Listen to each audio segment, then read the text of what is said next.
Hi, I'm Mrs. Ostrowski. I teach 4th grade at Blue Ash Elementary, and I'm here to read Chapter 10 of Gooseberry Park. It's called The Wanderer. I'm really enjoying this story so far, and I think you guys are going to like this chapter. Kind of shows what a good friend Kona is to Stumpy. The Wanderer. When Professor Albert finally woke up, it was 4 o'clock in the morning. Gwendolyn was waving her antenna like an inspired conductor. Kona could be heard rattling around in the basement. Some little bits of egg roll lay in the carpet, and the world outside was nothing but solid, unyielding ice. It was too much for an old biology professor. He refilled Kona's dish and handed Gwendolyn a piece of broccoli, put on an extra pair of socks, and went straight to his bedroom. Professor Albert had never been an amateur when it came to sleeping. Years of standing beside philosophy majors trying to label the insides of frogs had taught him the fine art of turning off his brain whenever he wished. And so he turned it off and went back to sleep. Down in the basement, Kona was trying to settle his house guests into a giant box of Christmas decorations. "This is embarrassing," said Kona, plumping a Christmas tree skirt around the babies with a gentle paw. "Ordinarily I'd put you in the guest room. It's very nice. It has its own bath. But I don't think we could count on a hearty welcome from Professor Albert. Once a chipmunk wandered in, and he chased it for 2 hours with a colander." "He cooks Italian," said Murray. Kona smiled and turned to leave. "I hope you find Stumpy," Murray said suddenly, solemnly. Kona nodded and looked again at the 3 sleeping children. "Now the professor's in his bedroom, and I'll be able to go to the park again," Kona said. "I'll toss down a bag of marshmallows before I go, and I'll get some real food for you when I get back." "Marshmallows are real food," said Murray, perking up. "Wish me luck, Murray," Kona said, going quickly up the stairs. It was painful to run back to the park. Kona's cuts stung badly in the cold, and the pads on his feet hurt from the ice's abrasion, and his entire body ached. The dog made it back to the park, and this time more quickly. He was afraid Stumpy might be injured and hurting somewhere. There was no time to waste thinking about his own bumps and bruises. He's a good friend, isn't he? A few of the animals in Gooseberry Park had begun to emerge from the wreckage. They wandered slowly into the moonlight. A large black crow flew low overhead, surveying the sight.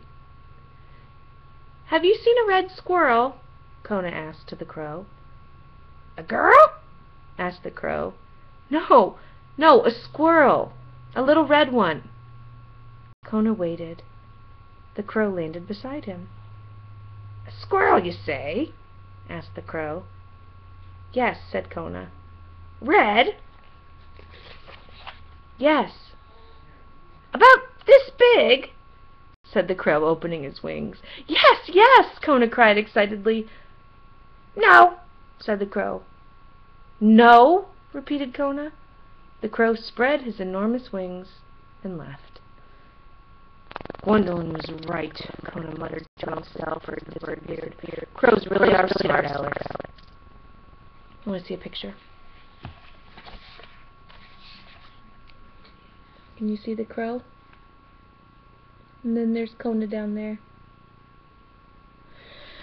Crows are pretty incredible birds, but this one's not very helpful.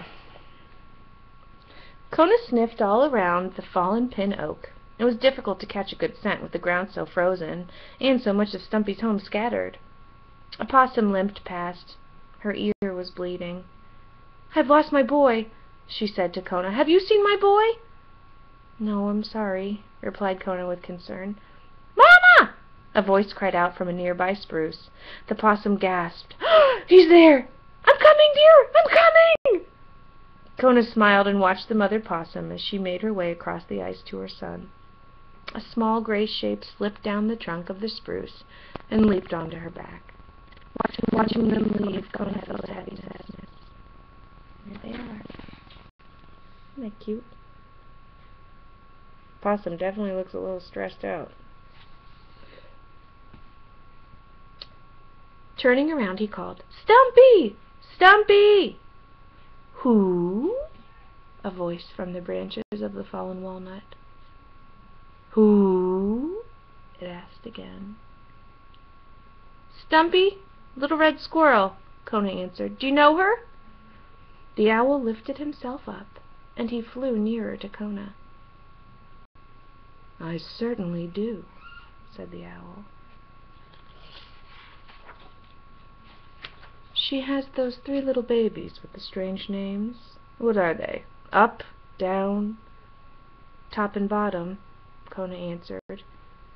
"And Sparrow, she's the girl." "Oh, yes, lovely children." The owl suddenly winced with pain. "Are you all right?" Kona asked with alarm. "Thank you, yes, yes. Just a twist in the neck from the fall. I was eating dinner when my tree went down, paying no attention whatever, and I hit the ground before I knew what was happening." "But did you see Stumpy? Have you seen her since the storm?" "I heard her." "You heard her? Where? When?" "I'm not certain when," said the owl.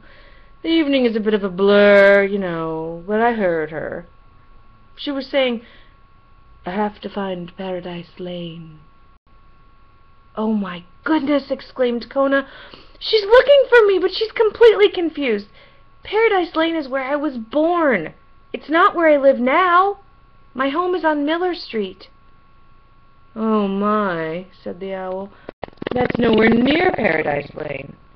I know, cried the big dog. "And if she's headed to Paradise Lane, she'll never find me. And how will I ever find her?" The owl began to shake his head, and this took quite a while, of course, because when an owl shakes his head, he must first turn very, very slowly to the far, far left, and then very, very slowly to the far, far right. Kona was amazed as he watched. The owl winced again. "Your neck," said Kona. "Yes," said the owl. "But why did you shake your head?" asked Kona. "Because you will not be able to find her," said the owl. "But I have to." "She's wandering, my boy, and no one can find a wanderer. The wanderer must find you first." Kona sighed with frustration. "Stumpy isn't very smart. She doesn't even know what a television is." "A what?" asked the owl. "Never mind," said Kona glumly. "My feet are frozen, and there are 3 babies and a bat in the Christmas ornaments at Professor Albert's, and there are marshmallows and—" "Snap out of it, son," the owl grumbled. "Go on home now. You're babbling." Kona turned around to go back home.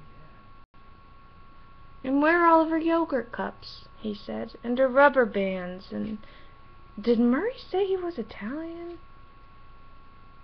The owl stared at the large, weary Labrador, mumbled and slipped away across the ice, heading back to his home on Miller Street, wishing it were paradise. Wow. Kona is what I call a loyal friend. Kona's willing to do anything to help Stumpy and to help those babies. I really hope that Stumpy is not out at Paradise Street instead of Miller Street. And I hope she gets home to her little babies very soon. Boys and girls, I hope you enjoy the next chapter. Our next chapter is called, let's see, we just finished The Wanderer. Ooh, chapter 11 is called Guests. And look what I see on the cover.